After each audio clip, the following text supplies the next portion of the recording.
샘터가족 여러분 안녕하십니까. 샘터지기 김덕겸 목사입니다. 오늘부터 우리는 사무엘상을 공부합니다. 사무엘상은 사사시대의 말기부터 하나님께서 이스라엘 백성들에게 왕을 세우시는 왕정시대가 형성되어가는 과정을 기록한 말씀입니다. 오늘은 사무엘상 1장 1절부터 18절까지인데요. 오늘 본문 말씀에서는 주로 한나에 대한 말씀인데요. 사실은 한나가 주인공은 아니고요.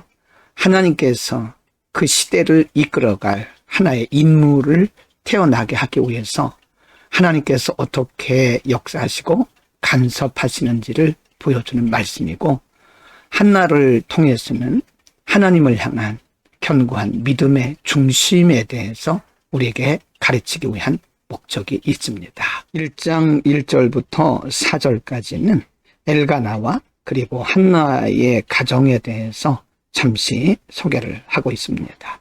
1절, 에브라임 산지 라마다임 소빔에 에브라임 사람 엘가나라 하는 사람이 있으니 그는 여로함의 아들이요 엘리후의 손자요 도후의 증손이요 수베 현손이더라. 2절, 그에게 두 아내가 있었으니 한 사람의 이름은 한나요 한 사람의 이름은 분인나라. 분인나에게는 자식이 있고 한나에게는 자식이 없었더라. 3절입니다. 이 사람이 매년 자기 성읍에서 나와서 실로에 올라가서 만군의 여호와께 예배하며 제사를 드렸는데 엘리의 두 아들 홈니와 비나스가 여호와의 제사장으로 거기에 있었더라. 4절, 엘가나가 제사를 드리는 날에는 제물의 분깃을 그의 아내 분인나와 그의 모든 자녀에게 주었다라고 말씀하고 있는데요. 본문의 1절에서 특별히 엘가나라는 사람을 소개를 하면서 그의 조상들의 이름을 계속해서 언급을 하고 있습니다. 여로함의 아들 엘리후의 손자, 도후의 증손, 숲의 현손. 이것은 사람이 보기에는 혼돈되고 무질서하게 보이지만 그럼에도 불구하고 하나님께서 계속해서 일해오고 오셨음을 보이기 위한 말씀입니다. 1장 5절부터 8절에서 계속해서 엘가나의 가정에서 일어났던 일을 기록을 하고 있습니다. 5절, 한나에게는 갑절을 주니 이는 그를 사랑함이라. 그러나 여호와께서 그에게 임신하지 못하게 하시니. 6절, 여호와께서 그에게 임신하지 못하게 하심으로 그의 족수인 분인나가 그를 심히 격분하게 하여 괴롭게 하더라. 7절, 매년 한나가 여호와의 집에 올라갈 때마다 남편이 그같이 하매 분인나가 그를 격분시키므로 그가 울고 먹지 아니하니. 8절입니다. 그의 남편 엘가나가 그에게 이르되 한나여 어찌하여 울며 어찌하여 먹지 아니하며 어찌하여 그대의 마음이 슬프냐. 내가 그대에게 열 아들보다 낫지 아니하냐 하니라. 한나의 모습을, 그의 심정과 형편을 기록을 하고 있는데요. 한나는 아들을 낳지 못하기 때문에 다른 여인 분인나에게 멸시를 받습니다. 그래서 매우 격분되었고 심령이 괴로웠죠. 그러나 여기서 끝난 것은 아닙니다. 1장 9절, 10절, 11절에서는 한나의 그 격분과 고통이 기도로 승화되어간 장면을 기록을 하고 있습니다. 9절, 그들이 실로에서 먹고 마신 후에 한나가 일어나니 그때에 제사장 엘리는 여호와의 전 문설주 곁 의자에 앉아 있었더라. 10절, 한나가 마음이 괴로워서 여호와께 기도하고 통곡하며. 11절입니다. 소원하여 이르되 만군의 여호와여, 만일 주의 여종의 고통을 돌보시고 나를 기억하사 주의 여종을 잊지 아니하시고 주의 여종에게 아들을 주시면 내가 그의 평생에 그를 여호와께 드리고 삭도를 그의 머리에 대지 아니하겠나이다. 한나는 자신의 그 슬픔과 멸시받는 고통스러운 마음을 기도로 승화시키면서 하나님 앞에 통곡하고 기도하면서 심지어는 하나님 앞에 소원까지 합니다. 아들을 주시면 평생에 그를 여호와께 드리겠다고 소원을 하죠. 우리에게 일어나는 여러 가지 아픔과 고난과 고통과 위기들이 이와 같이 기도로 승화되어야 할 것을 가르치는 말씀입니다.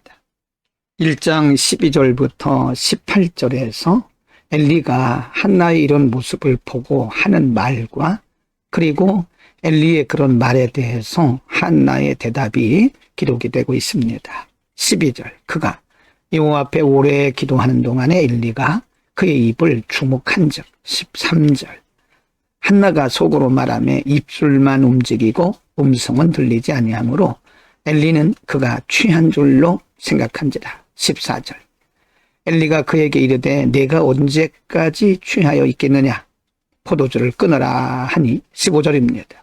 한나가 대답하여 이르되 내 주여 그렇지 아니하니이다. 나는 마음이 슬픈 여자라 포도주나 독주를 마신 것이 아니오 여호와 앞에 내 심정을 통한 것뿐이오니. 16절, 당신의 요종을 악한 여자로 여기지 마옵소서.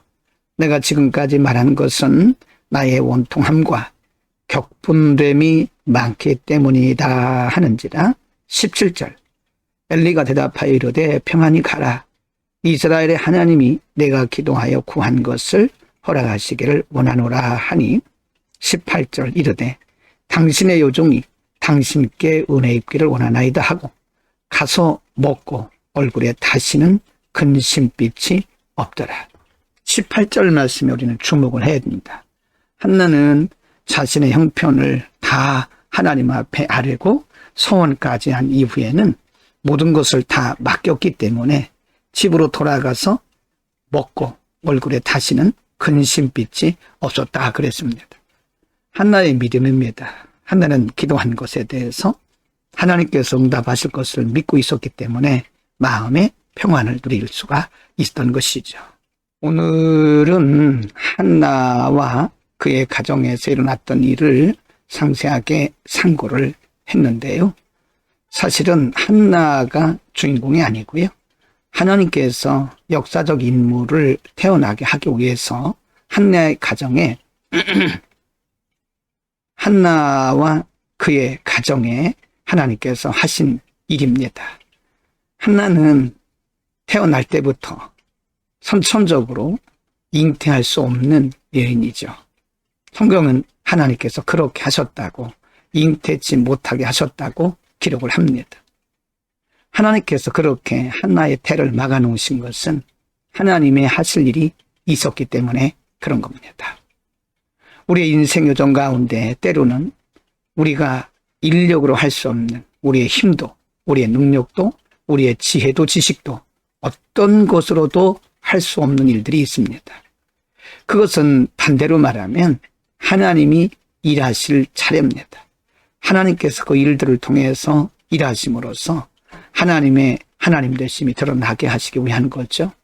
오늘 본문에서 똑같이 오늘 본문에서 또 한 가지 우리가 주목해야 할 부분은 한나가 슬픔과 그리고 격동됨과 고통의 마음을 기도로 승화시켰다고 하는 것입니다. 하나님의 역사를 믿는 우리들은 일시적으로 우리에 나타나는 여러 가지 환경들, 위기, 고난, 고통, 이런 일들 속에서 좌절하고 절망하고 포기할 것이 아니라 하나님 앞에 기도로 나아가는 믿음의 자세가 필요합니다. 오늘도 믿음의 안목으로 세상을 바라보면서 승리하는 여러분 모두가 되기를 바랍니다. 기도하겠습니다. 거룩하신 아버지, 오늘 한나를 통해서 하나님이 일하심을 보여주셨습니다. 우리에게 다가오는 여러 가지 위기와 고난과 고통이 우리에게는 큰 어려움이지만 하나님께서 일하실 것을 믿고 하나님 앞에 기도로 나가는 기도의 사람들이 되게 하여 주옵소서. 예수 그리스도의 이름으로 기도드립니다. 아멘.